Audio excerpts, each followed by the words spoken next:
Monsieur le rapporteur, vous avez la parole.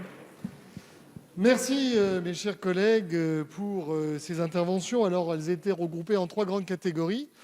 Je vais donc commencer par remercier Laure de la Raudière, Pascal Brindot, Emmanuel Maquet, mon cher collègue Vulfranche. J'ai enfin compris la différence entre le Parti communiste et la France insoumise. Et ma collègue Ménard pour leurs propos transpartisans qui ont montré que ce texte avait, je dirais, sa raison d'être, loin des caricatures qui ont pu être faites par d'autres orateurs. Ensuite, il y a, je dirais, une deuxième série d'orateurs qui ont fait un examen critique. Alors, je voudrais commencer par M. Milienne, du MoDem. Tout d'abord, vous parlez du coût. Vous avez mélangé le prix de l'électricité, qui est effectivement prix de l'électricité nucléaire, éolienne, qui effectivement va baisser, avec le coût budgétaire. Ce sont deux sujets différents. C'est-à-dire que le prix de l'électricité d'origine éolienne, effectivement, baisse. En revanche, sur le coût budgétaire, je vous confirme bien que nous avons acté déjà 9 milliards d'euros et nous avons devant nous entre 70 et 80 milliards d'euros à payer. Donc il y a bel et bien un coût budgétaire. De la même manière, sur l'impact écologique, je vous renvoie au rapport de la commission d'enquête qui montre qu'effectivement, ça ne lutte pas contre le réchauffement climatique, contrairement à ce qui a été dit par le gouvernement. Et que nous citons également le BRGM qui montre d'ailleurs que le photovoltaïque et l'éolien ont un impact, je dirais, en matière de métaux extrêmement lourd. Enfin, sur les nuisances, vous dites il faut faire de l'ingénierie locale, il faut surtout rien fixer par la loi. Quand il s'agissait de supprimer l'avantage fiscal de l'huile de palme, vous n'avez pas hésité à faire intervenir le Parlement. Donc à un moment donné, ce n'est pas que de l'ingénierie locale, si vous préférez. Nous avons évidemment un rôle et on ne peut pas laisser non plus, face à ce Far West, chacun faire comme il veut. Monsieur Le Seul, pour le Parti socialiste, sur la neutralité carbone 2050. Tout d'abord, je vous ferai remarquer que derrière neutralité carbone, ça veut dire une division par 7 ou par 8 des émissions de CO2. Ça veut dire que si nous y arrivions, vous auriez droit, rien que pour une division par 5, à un aller-retour pour New York par an et vous auriez achevé votre quota. Donc il faut bien comprendre ce que ça veut dire la neutralité carbone. C'est 1 an de chauffage au gaz pour un appartement de 80 m², c'est ça. Et une fois que vous avez dépassé ceci, c'est terminé. Enfin, vous semblez considérer que la neutralité carbone ne peut être atteinte que par l'éolien. C'est faux. D'abord, il y a d'autres énergies, et même si ce que vous avez dit est vrai, c'est-à-dire qu'on ne pouvait pas faire de l'éolien terrestre, il vous resterait de l'éolien offshore, qui n'est pas concerné d'ailleurs par ce texte, et vous auriez d'autres sources, l'hydrogène, les biocarburants, enfin il y a plein d'autres manières, si vous voulez, d'atteindre l'objectif carbone. Ne mélangeons pas tout. Enfin, je vous souhaite bonne chance si vous voulez faire un jour démarrer votre voiture avec de l'éolien. J'espère que vous prendrez la voiture le jour où il y a du vent, parce que, si vous voulez, notre problème est quand même essentiellement fossile, il porte essentiellement sur les transports et sur l'habitat.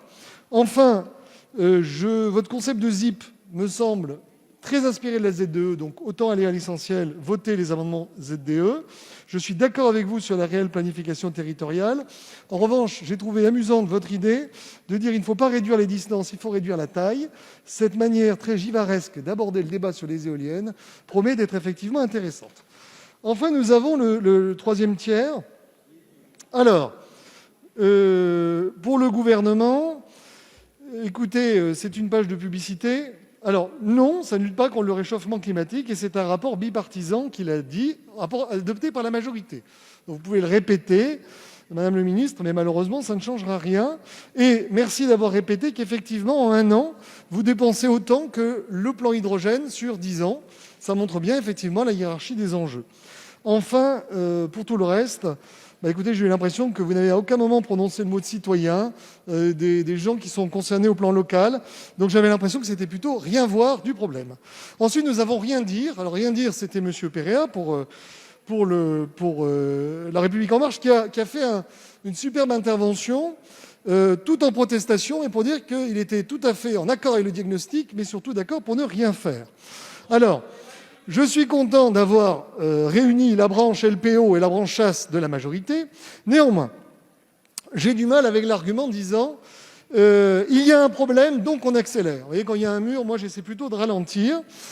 Et effectivement, votre idée de ZDE, alors ça ne s'appelle pas une ZDE, mais ça ressemble quand même beaucoup à une ZDE, mais ça n'a pas le goût de la ZDE, donc c'est un petit peu compliqué à vous suivre. Vous avez creusé des pistes. À un moment donné, vous m'avez dit, il y en a marre avec ces règles, imposer le coup de crayon. J'ai cru que vous alliez parler du confinement, mais pas du tout. En tout cas, vous avez creusé des pistes, mais j'ai eu l'impression à la fin de votre intervention que la station de ski est restée fermée.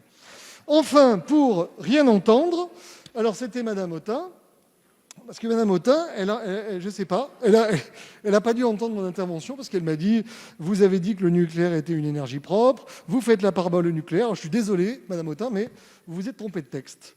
Voilà, parce que nous, on est sur un texte sur l'éolien.